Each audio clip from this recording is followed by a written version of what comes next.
Kenyan roads claim an estimated 3,000 lives each year. It is the 9th leading cause of death in the country. Something needs to be done to improve road traffic safety in Kenya. But what? Kenyan officials are pointing their fingers to the common culprit, the Matatu. And the souls were left resting.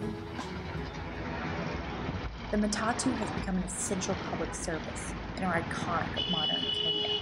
But this could be the end of Kenya's Matatu era.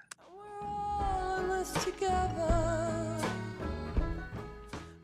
With over 40 million inhabitants and no centralized transportation system, an unmet need for transportation services gave birth to the Matatu around the 1950s. So Kenyans adapted with the 14-seater minibus, locally referred to as the Matatu. Since then, the Matatu has been Kenya's primary mode of transportation. It is estimated that the Matatu transports about 12 million commuters per day.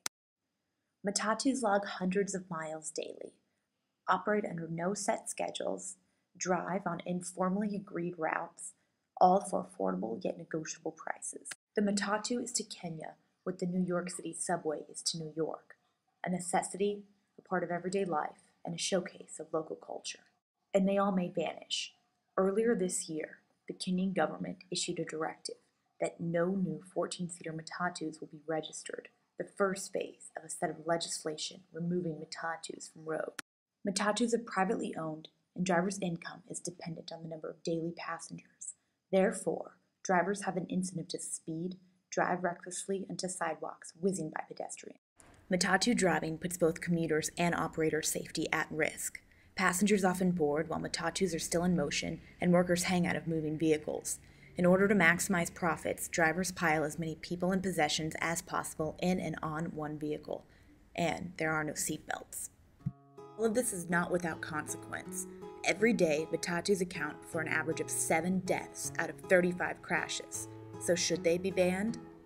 The government has proposed a law to phase out the Matatu in favor of smaller taxis and larger buses.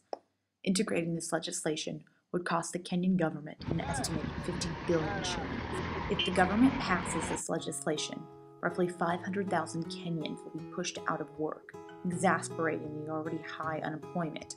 And what will happen to the 12 million daily commuters that rely on the Matatu as their transportation? Where will all the 25,000 Matatus operating go? Over 70% of Kenya's commuters rely on the Matatu industry.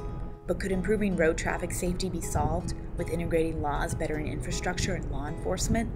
Or with Matatus most frequently involved in road traffic fatalities, will eliminating the Matatu save lives? Are government officials making the best decision?